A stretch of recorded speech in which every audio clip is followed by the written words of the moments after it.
오늘 성경 말씀은 마태복음 1장 18절에서 25절입니다.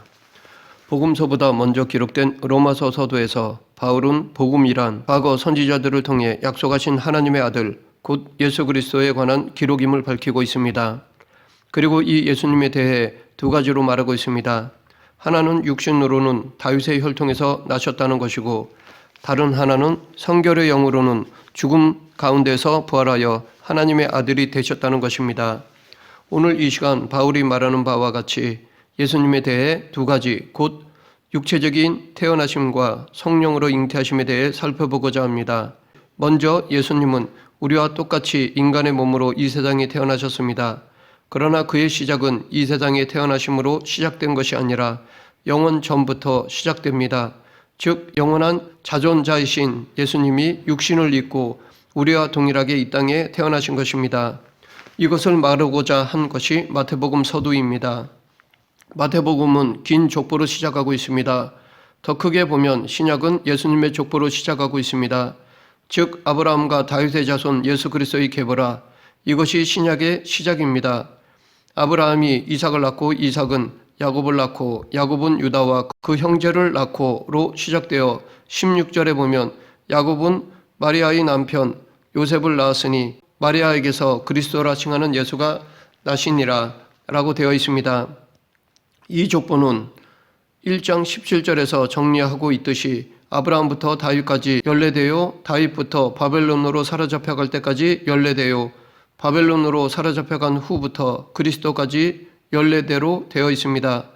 주님의 구원 사역을 기록하는 마태복음에서 이렇게 족보가 길게 기록되고 있는 것은 특별한 의미가 있습니다.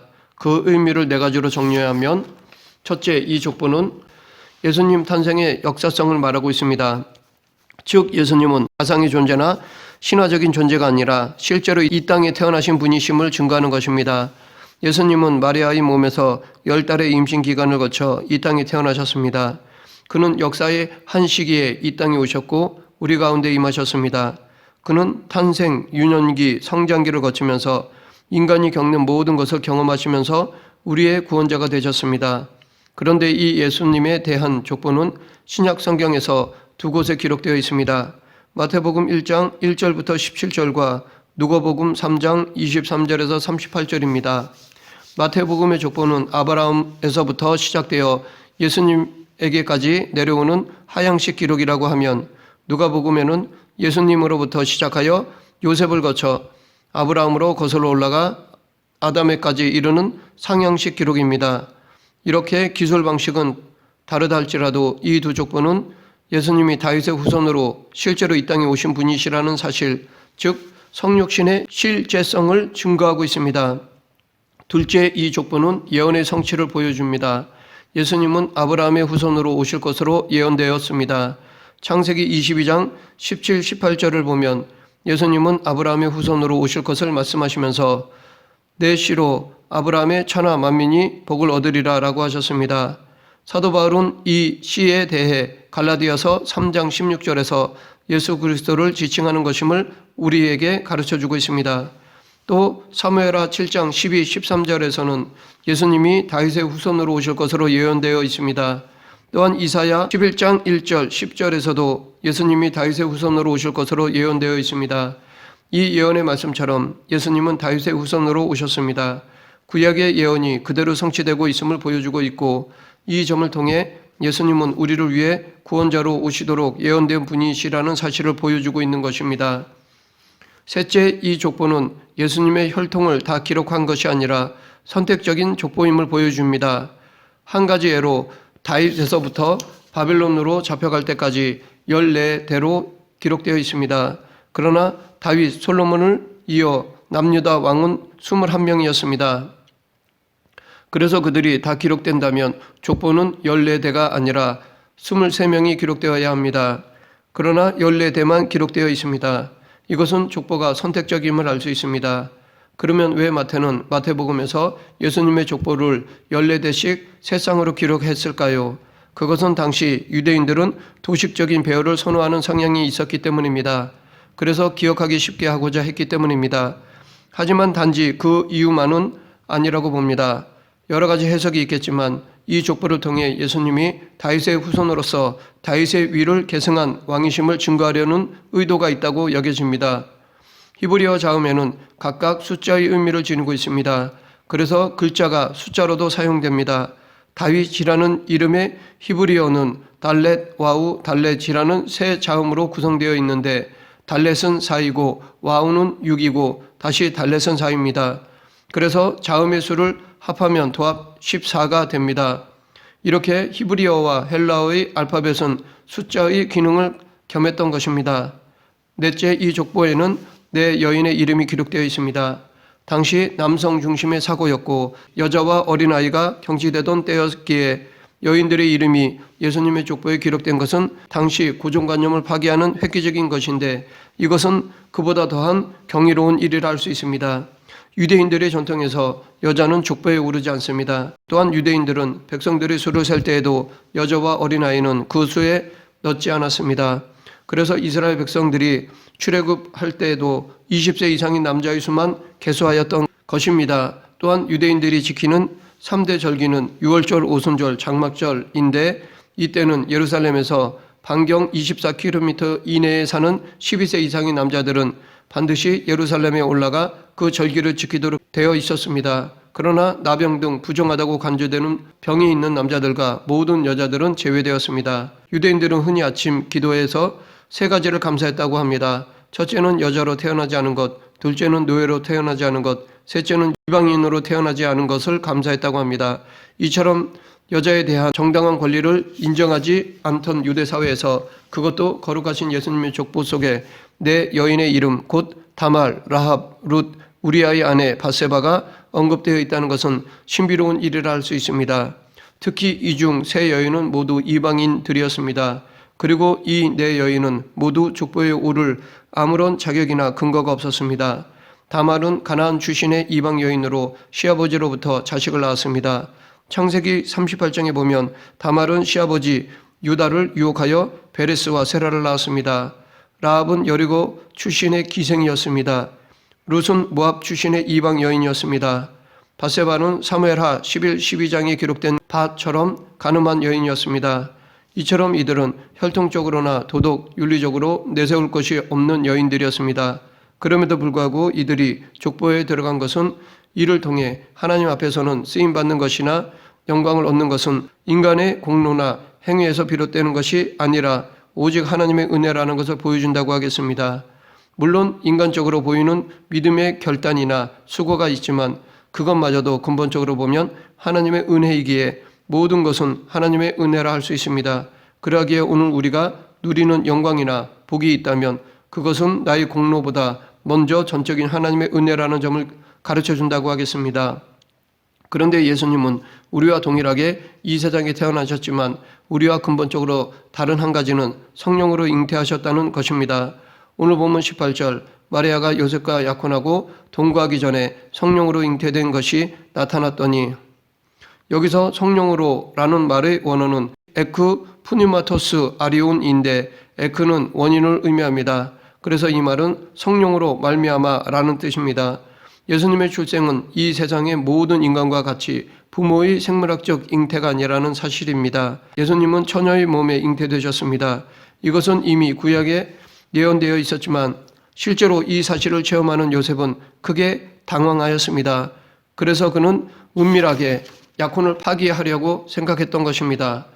이것이 오늘 본문 19절입니다. 당시 유대인들은 결혼하기 전에 정혼을 했는데 정혼 상태는 보통 1년간 지속됩니다. 그런데 정혼은 비록 신랑과 신부가 완전한 결혼에 이르지는 않았지만 공적으로 서로에게 속한다는 의미가 있었기 때문에 정혼한 사람이 다른 이성에게 접근하는 것은 간음으로 간주되었습니다. 이에 대한 처벌은 신명기 22장 23, 24절에 기록되어 있습니다. 더욱이 정혼한 상태에서 요셉과 관계하지 않은 상태에서 임신했다는 것은 명백한 간음이라 할 수 있었습니다. 요셉은 이를 얼마든지 문제시할 수 있었습니다. 당시 여자가 결혼하기 전에 임신했다는 것은 있을 수 없는 일이었습니다. 돌에 맞아 죽고도 남을 일이었습니다. 요셉이 이를 공개할 경우 마리아는 돌에 맞아 죽을 수밖에 없습니다.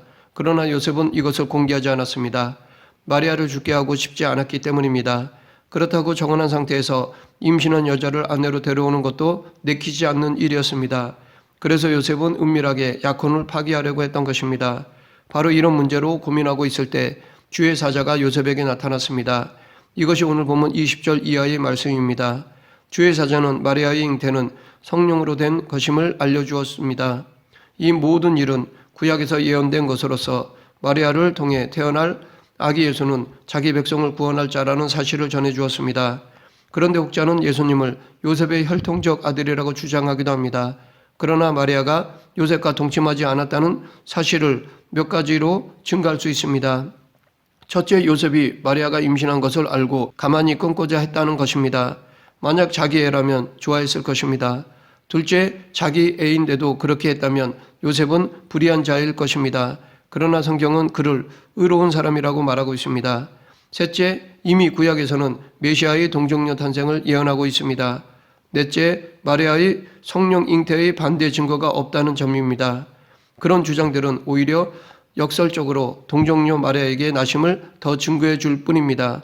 그러므로 예수님은 처녀의 몸에서 탄생하신 것이 확실합니다. 그런데 가톨릭에서는 이것을 확대하여 마리아를 영원히 처녀였다고 하는 마리아의 영원한 동정녀설을 주장하고 있습니다. 하지만 이 주장은 성경적인 지지를 받지 못합니다. 오히려 성경과 맞지 않습니다. 복음서에서 예수님에게는 4명의 남동생과 2명 이상의 누이가 있었다는 것을 말하고 있습니다. 그러므로 마리아를 신격화하는 것은 잘못된 것입니다. 또한 혹자는 이사야 선지자가 예언한 처녀가 잉태하여 아들을 낳을 것이요 그 이름을 임마누엘이라 하리라 라는 말을 다르게 해석하려고 합니다. 여기서 처녀로 번역된 히브리어 하알마를 젊은 여자로 해석함으로써 처녀 탄생을 부인하려고 합니다. 그러나 하알마의 성경적 용례들을 살펴보면 처녀로 번역하는 것이 정당합니다. 이 용어는 구약 성경에서도 사용되었는데 창세기 24장 43절에서 결혼하기 전에 리브가를 지칭하는 데 사용되었고 아가서 1장 3절에서도 처녀의 의미로 사용되었습니다. 만일 이 단어를 젊은 여자로 해석한다면 아가서의 내용과 의미가 완전히 달라질 것입니다. 또한 시편 68편 25절에서도 처녀로 번역되었습니다. 예수님의 동정녀 마리아에게서 낳으신 것은 우리의 이성으로는 이해하기 어려운 일입니다. 그래서 심지어는 신학자들까지도 이를 부인하려는 혹은 어떻게 하든 이성으로 해결하려고 합니다. 그러나 처녀 탄생은 성경이 분명히 말하고 있는 중요한 역사적 사실입니다. 그렇다면 예수님께서 성령으로 잉태되셨고 처녀의 몸에서 출생하셨다는 것이 지금 우리들에게 무슨 의미가 있을까요? 이것은 예수님은 죄와 상관없다는 것을 의미한다고 하겠습니다. 예수님의 동정녀 탄생은 그의 무죄함의 근거라 할 수 있습니다. 예수님은 죄의 오염으로부터 벗어난 정결한 분으로 출생하셨다는 것을 의미합니다. 즉 그에게는 원죄가 없으시다는 것입니다. 인간의 혈육으로 태어난 모든 인간은 원죄를 지니고 있습니다. 이 점을 다윗은 내가 죄악 중에 출생하였으며 모친이 죄 중에 나를 잉태하셨나이다 라고 하였습니다. 그러나 예수님은 성령으로 잉태하셨으므로 죄 없이 출생하신 것입니다. 그래서 사도 바울은 고린도후서 5장 21절에서 하나님이 죄를 알지도 못하신 자로 우리를 대신하여 죄를 삼으신 것은 우리로 하여금 저희 안에서 하나님의 의가 되게 하려 하심이니라 라고 하였고 히브리서 기자는 예수님은 우리와 동일한 것을 체험하고 경험하셨지만 죄는 없으시니라 라고 하였던 것입니다. 그렇다고 예수님에게 죄의 유혹이 전혀 없었다는 것은 아닙니다.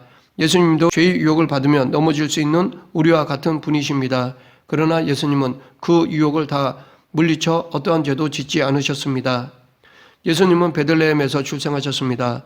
베들레헴이란 떡이 집이란 뜻입니다. 바로 이곳은 다윗의 고향이기도 합니다.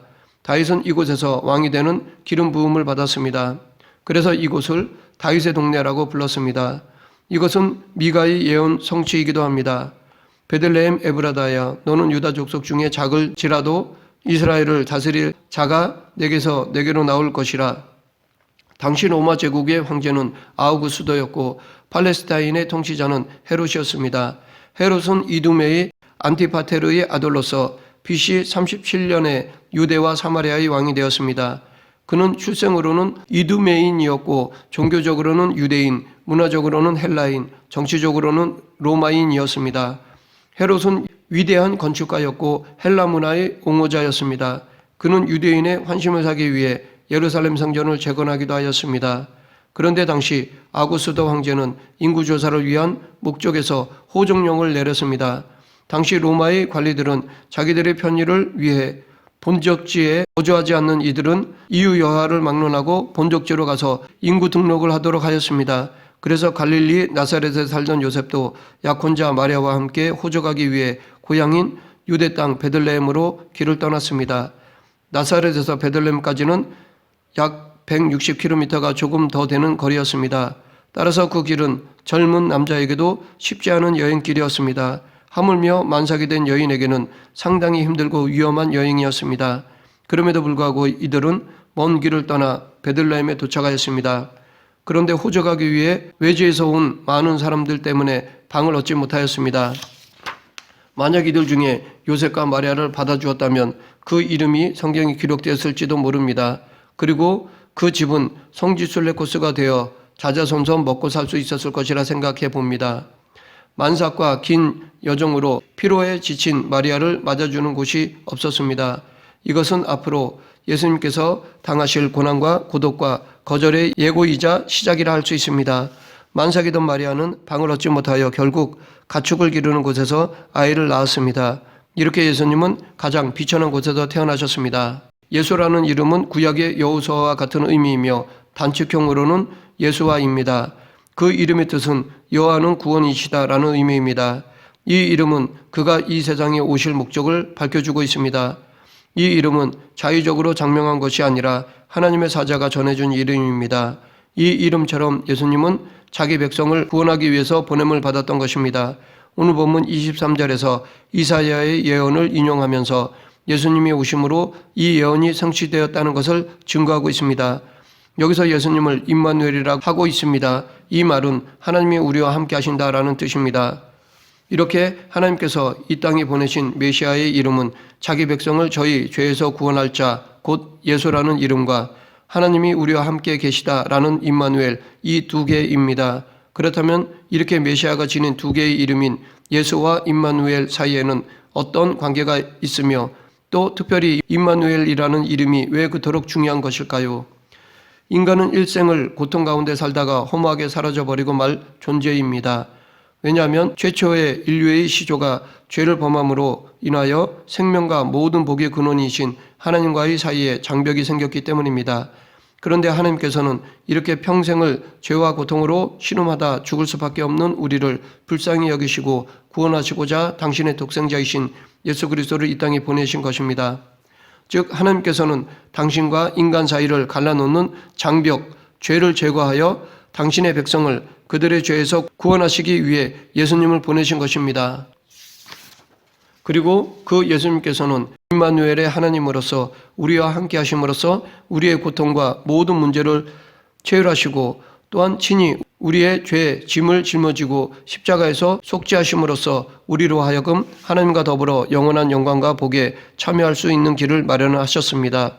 그러므로 하나님의 독생자이신 예수님이야말로 우리에게는 하나님이 주실 수 있는 최고의 선물이며 임마누엘이야말로 하나님이 우리에게 베풀어 주실 수 있는 최고의 복인 것입니다.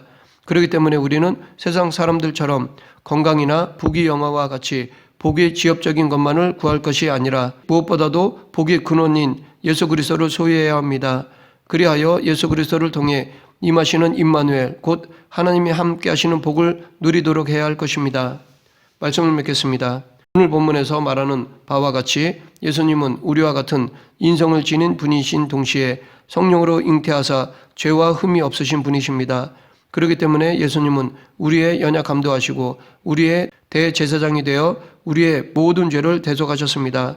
이처럼 인성과 신성을 동시에 지니시고 하나님과 인간을 중보하여 구원 사역을 이루신 분은 오직 예수 그리스도 외에는 없습니다.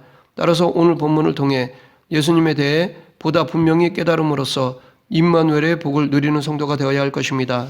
그리고 이 예수님을 전하는 저와 여러분 되길 간절히 축원합니다. 기도하겠습니다. 우리를 구원하시고 독생자를 보내주신 하나님 아버지, 사랑이 무한하신 하나님을 기억하며 늘 감사하는 마음과 충성하는 의지를 주셔서 계속해서 이 땅에서 하나님의 뜻을 이루는 그리스도인이 되게 하여 주시옵소서. 예수님 이름으로 기도드립니다. 아멘.